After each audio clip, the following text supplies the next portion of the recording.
Salut la Bulls Nation, bienvenue sur French Bulls TV. Quasiment 6 mois après, les Bulls ont rejoué au basket. Pratiquement 6 mois quoi, c'est infernal. Parce qu'on avait quasiment à la mi-avril le dernier match du play-in. Donc ouais, ça a quand même mis 6 mois sans jouer, c'est insupportable. Mais on y est, on a enfin un match sur lequel on peut revenir, on peut discuter. Alors oui, il faut évidemment le préciser parce qu'il y en a toujours un peu, hein. On va pas s'enflammer, c'est de la pré-saison, c'est le premier match de pré-saison. C'est une équipe qui a méga fait tourner. Nous aussi, on a limité les minutes de pas mal de monde. Donc forcément, voilà, on va pas. Voilà, ce qu'on a vu sur ce premier match dimanche chez Milwaukee, voilà, on va pas se dire ça y est, c'est les bases. Mais il y a quand même des trucs intéressants, donc ça mérite quand même qu'on s'y attarde un petit peu, parce que sinon, à quoi ça sert de faire des vidéos, etc. Donc, on était à Milwaukee, qui avait décidé de jouer sans Giannis, sans Dame Lillard, sans Chris Middleton, mais surtout, sans Cameron Payne. Et là, tu dis, ah merde, comment on va faire? Donc, bref, ils ont bien fait tourner. Et nous, on a décidé de mettre ce qu'on estime être le meilleur 5. Et avec toujours cette interrogation qui était qui allait être le meneur titulaire, parce qu'on sait qu'il va y avoir une grosse compétition tout le long du training camp. Kobe a été titulaire sur ce match-là, et autant le dire tout de suite, on va commencer par ça, il a été excellent, et il a marqué des points pour la suite. Parce que, alors oui, ici, dans cette vidéo, des joueurs qui mettent 14 points, on les félicite. C'est pas comme certaines fédérations de basket, quelque part, dans certains pays. Bref, homme du match, Kobe, Froby, on devrait l'appeler, parce qu'il a remis l'afro, hein, donc 14 points, 6 rebonds, 6 passes, mais surtout, voilà, euh, euh, il a imposé le rythme, il a remonté la balle, il a fait des super passes, que ce soit en drive and kick ou voilà, pour lancer les mecs qui étaient déjà placés devant lui. On l'a vu faire des screens aussi avec Zach LaVine, et les deux se sont assez bien entendus à ce niveau-là. Il a été vraiment actif, et en fait, on en parlait dans la dernière vidéo avec le Media Day, de, de quoi les Bulls ont besoin de la part de leur meneur. Et c'est exactement ce que Kobe a fait sur ce match-là. Voilà, imposer le tempo, remonter la balle, s'occuper de la création, tout en étant capable de punir si DeRozan ou Zach ou Vooch subissent des prises à deux. Et il a fait tout ça dans ce match-là. Il était très bon. Sa défense aussi a été de qualité. Donc on va observer Jevon Carter, on va observer Ayo aussi. Peut-être que sur les prochains matchs, ils vont changer de titulaire. C'est pas garanti. Peut-être qu'on va rester avec Kobe. Et que peut-être dans le match, on aura plus de minutes avec Jevon Carter avec les titulaires ou Ayo avec les titulaires. Mais en tout cas, sur ce premier match, Kobe il a marqué des points. Il a été très fort. Mais on fera une évaluation individuelle un peu plus tard. On va quand même revenir sur ce qu'on a vu en termes de jeu. Et c'est ça qui était assez intéressant, parce que sur la partie du match où on a eu les principaux joueurs de la rotation, on a quand même vu des bonnes choses, des belles actions fluides, du mouvement, de la circulation de balles rapide. Chaque fois que voilà, le porteur du ballon avait des solutions face à lui, il y avait du mouvement. Et surtout, on n'a pas hésité. Jevon Carter disait au Media Day, quand je jouais contre les Bulls, on notait une de leurs faiblesses, c'est que souvent ils refusaient certains shoots, ils étaient hésitants à les prendre, etc. Là, sur ce match-là, ça s'est pas vu du tout. On a pris beaucoup de shoots en confiance, dans le rythme. euh, et encore une fois, pas prendre des 3 points pour dire ah bon, on va prendre plus de 3 points, mais c'était des shoots qui étaient bien emmenés, parce qu'il y avait un screen qui permettait de libérer un gars, parce qu'il y avait un mouvement, parce que voilà, c'était pas juste tiens, je file la balle au mec qui est derrière la ligne et il balance le ballon à 3 points. Donc non, c'était des actions qui étaient bien menées dès le départ. Et encore une fois, sans hésitation. On a commencé par 0 sur 3 à 3 points. Et derrière, on a commencé à les enchaîner, et on a bombardé pratiquement tout le match. Mais encore une fois, dans le flow de l'attaque, et pas juste pour dire tiens, on va prendre des 3 points. Donc on a commencé à 0 sur 3. On était à 7 sur 15 au milieu du deuxième quart-temps.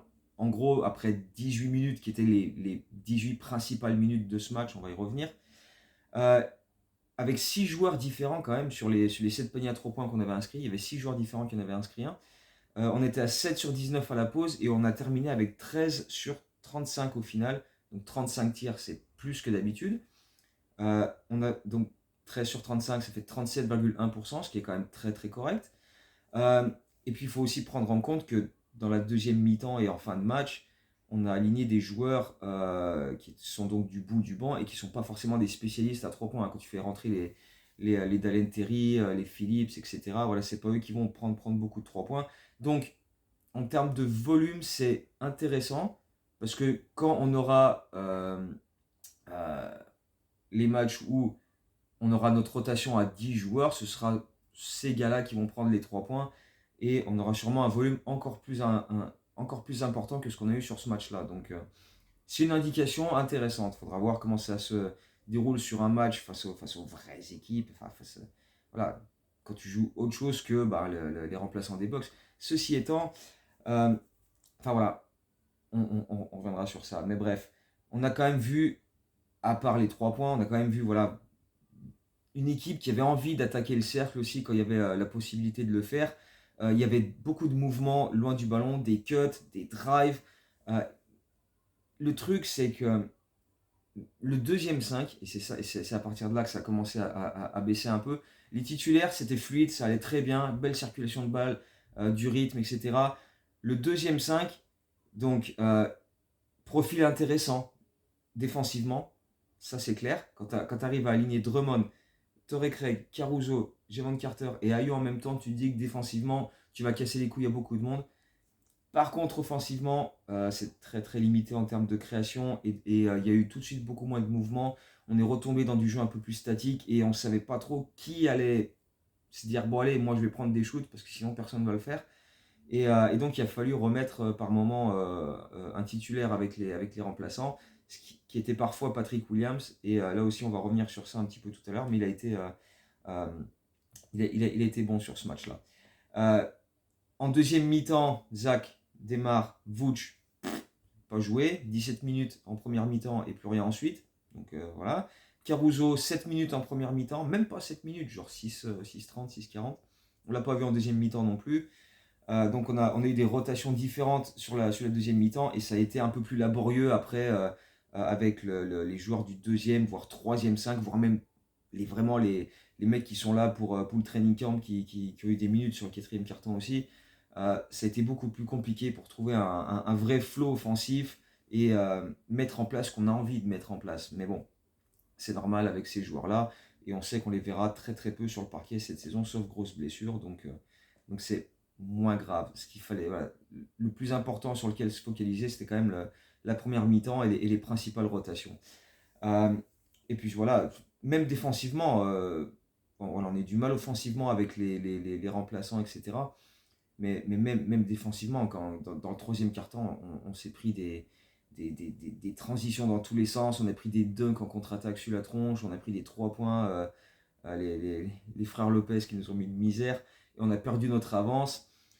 Et puis après, dans le quatrième quart-temps, c'était les mecs de la G-League, quoi. C'est les mecs qu'on verra voilà, avec les Windy City Bulls, même si c'était sympa de voir quelques minutes de B-Team, de Sanogo, etc., voir ce qu'ils sont capables de faire. Sanogo a mis quelques paniers à l'intérieur, B-Team a mis 2 paniers à 3 points.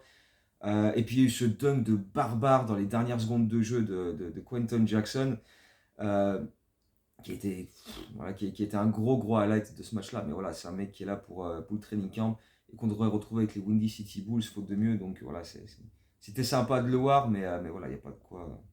Voilà, faut pas s'accrocher trop à ça non plus. Donc clairement, pas vraiment d'enseignement à tirer sur la deuxième mi-temps. Ce qu'il fallait surtout observer, c'était la première mi-temps, la circulation de balles quand les titulaires étaient là, quelles étaient les premières rotations. Et je pense que ça va monter crescendo au fil des matchs de pré-saison. Là, on en a 2 de suite face à Denver, un à Chicago, un à Denver. Et on a encore 2 autres matchs de pré-saison derrière ça pour petit à petit augmenter les minutes des titulaires, affiner les rotations et on va de moins en moins voir des gars comme Sanogo, comme B-Team, comme Jackson. Voilà. Mais bon. Euh, dans les, de manière individuelle, dans les satisfactions, donc on a parlé de Kobe qui a été très très bon. On peut citer Patrick Williams, agressif, aucune hésitation que ce soit pour dégainer à 3 points ou à mi-distance ou pour aller attaquer le cercle avec force. On l'a vu même si c'est quelque chose qu'il a souvent fait l'an dernier, partir au cercle pour écraser le ballon sur le cercle parce qu'il n'arrive pas à le dunker. Là, il l'a encore fait à un moment dans le troisième quart-temps, il me semble. Mais au moins, voilà, c'est ce que tu veux voir. Dépasse ton gars, impose-toi physiquement et profite de ton combo puissance-vitesse pour déposer ton gars et aller claquer un gros dunk. Euh, il a fait un gros match, j'ai trouvé. Enfin, un match intéressant en tout cas, 13 points, 3 sur 6 derrière la ligne à 3 points en 22 minutes. J'ai trouvé que c'était quand même plutôt encourageant de sa part. Il a passé des minutes intéressantes avec le deuxième 5. Et c'est ce qu'on disait dans la dernière vidéo aussi, à voir quel va être exactement son rôle. Parce qu'on sait très bien que dans le 5 de départ, il va passer derrière Vooch, il va passer derrière Zach, il va passer derrière Demar en termes de distribution de shoot. Et ce serait intéressant que ce soit lui qui passe du temps avec les remplaçants, comme c'était le cas en fin de saison dernière où il a été efficace, on en avait parlé aussi dans la dernière vidéo. Donc sur ce match-là, il a fait un peu des deux et c'était vraiment vraiment intéressant. Alors il a pris que 2 rebonds, ça va être encore un truc à surveiller toute la saison et qui risque de m'énerver un petit peu, mais en tout cas, en termes de confiance dans ses shoots, dans ses prises de décision offensives, il a été intéressant. Donc ça reste un premier match de pré-saison, on va voir celui-là durer, mais c'était intéressant à noter. Ayo, j'ai trouvé qu'il était assez actif aussi dans ses 14 minutes. Une bonne défense, quelques paniers à 3 points, dont un au buzzer du troisième quart-temps. Torrey Craig, oh là là, Torrey Craig, dès qu'il est rentré en jeu, impact immédiat, c'était top. Euh, il a mis un 3 points, un lay-up, il a volé des ballons, il s'est imposé physiquement par son expérience et son placement aussi pour aller chercher des rebonds offensifs. Il a pris 3 rebonds offensifs quand même. Euh, Javon Carter, un petit peu maladroit à 3 points, surtout en transition. Transition, il s'arrête pour prendre des 3 points alors que tu peux peut-être essayer d'aller jusqu'au cercle, mais bon, on sait que c'est quelque chose qui fait assez souvent et souvent avec réussite. Là, il a fait 1 sur 4 à 3 points sur ce match-là, donc c'était pas ouf. Mais dans l'ensemble, quand même assez solide, quelques bons drives, quelques bonnes passes, et puis sa défense qui est toujours aussi active, même en pré-saison. Lui, il s'en fout, il y va. Donc, Craig et Carter, au niveau communication défensive, ça va faire beaucoup de bien à cette équipe, donc ce sera aussi à surveiller pour la suite. Julian Phillips aussi, qui a fait quelques minutes assez intéressantes où il a montré ses qualités athlétiques. Il a mis un bon dunk, il a mis quelques beaux contres, des contres bien fat où il était bien placé et où il a fait parler sa puissance, donc c'est sympa. On l'a dit, B-Team qui a mis 2 paniers à 3 points. Et ce qui était surtout intéressant sur ces 3 points, c'est qu'il a réussi à bien se libérer du marquage et être vraiment ouvert et prendre ses shoots en confiance. Beau petit geste de shoot d'ailleurs, donc c'était pas dégueulasse de sa part. Il y a aussi des mecs qui ont un petit peu galéré, et puis c'est un petit peu toujours les mêmes d'ailleurs. Terry, Carly Jones, un peu pour les mêmes raisons que d'habitude. D'ailleurs, Carly Jones, on l'a pas vu, enfin, pas beaucoup d'impact balle en main. Et tu sentais que c'était pas forcément la même confiance que quand il était à la Coupe du Monde, donc c'était un petit peu étrange. Et puis Terry qui essaye de faire des trucs, mais qui force des trucs, tu vois, il essaye, tu vois, il a pris des shoots absolument dégueulasses, je crois qu'il a fini à 1 sur 7 sur ce match-là, et des shoots absolument, là tu sais d'avance qu'il va pas les mettre, parce que c'est pas du tout ses qualités premières. Euh, Quelques bonnes interventions défensives pour dévier des ballons, couper les lignes de passe, tout ça, on sait qu'il est capable de faire ça. Euh, mais voilà, balle en main, c'était plus laborieux et on sait que voilà, c'est comme ça avec Terry et tu te dis ça va être compliqué pour lui d'aller gratter des minutes encore cette saison, mais enfin bref. Vucevic aussi, on l'a pas trop vu sur ce match. Bon, après, il a très peu joué aussi, 17 minutes, mais euh, assez peu servi près du cercle. On n'a pas vu beaucoup de post-up de sa part. Il a pris que 3 shoots en 17 minutes. Euh, voilà, Zach et Demar se sont pas forcément mis en évidence non plus, hein. Au début de match, ils ont mis quelques paniers. Demar a mis un 3 points dans le corner. Zach a fait une accélération jusqu'au cercle, il a mis un 3 points aussi. Mais voilà, sans forcer grand chose, quoi. Ils ont surtout été actifs pour aider à faire circuler la balle rapidement dans le début de match. Mais après, voilà, ils étaient en mode économie, ce qui est normal pour un premier match de pré-saison. Euh, il y a quand même 2 trucs, enfin un truc à noter, mais Donovan avait parlé dans le Media Day de la faiblesse des Bulls au rebond offensif et au lancer franc. Donc sur ce match-là, on a quand même pris 15 rebonds offensifs, ce qui est pas mal du tout, avec 3 joueurs qui en ont pris 3, donc de mémoire Drummond, Torrey Craig et Sanogo. Donc Sanogo, 3 rebonds offensifs en assez peu de temps, c'est pas mal du tout. Par contre, 11 sur 12 au lancer franc, ça reste quand même très très peu. On a finalement assez peu exploité les espaces qu'on a eu jusqu'au cercle. Donc ce sera encore quelque chose à travailler. Mais encore une fois, voilà. Là tu parles de 20 joueurs. On va réduire ça à 10 joueurs au fil du temps. Et les 10 principaux gars seront ceux à surveiller en termes de comment on va aller provoquer ses lancers, attaquer le cercle, les drive and kick, et notamment Kobe White qui a fait des choses intéressantes à ce niveau-là. Mais bon, là en tout cas, ça reste des domaines sur lesquels il faut travailler sur les prochains matchs de pré-saison qui arrivent vite parce que dès demain soir, on est à Chicago pour le premier match au United Center. On reçoit les Denver Nuggets, donc dans la nuit de jeudi à vendredi à 2h du matin. Et ensuite, match inverse, on va à Denver dans la nuit de dimanche à lundi à 3h. Donc le match de demain soir à Chicago, live tweet. Donc j'espère que vous serez là avec moi pour suivre ça. Et celui de dimanche, non, je serai au taf malheureusement. Mais on se retrouve après ces deux matchs-là. Je ne ferai pas une vidéo après le match de jeudi soir, mais je ferai après, comme ça on parlera des deux matchs et voir quelle évolution il y a eu en termes de rotation, en termes de jeu, etc.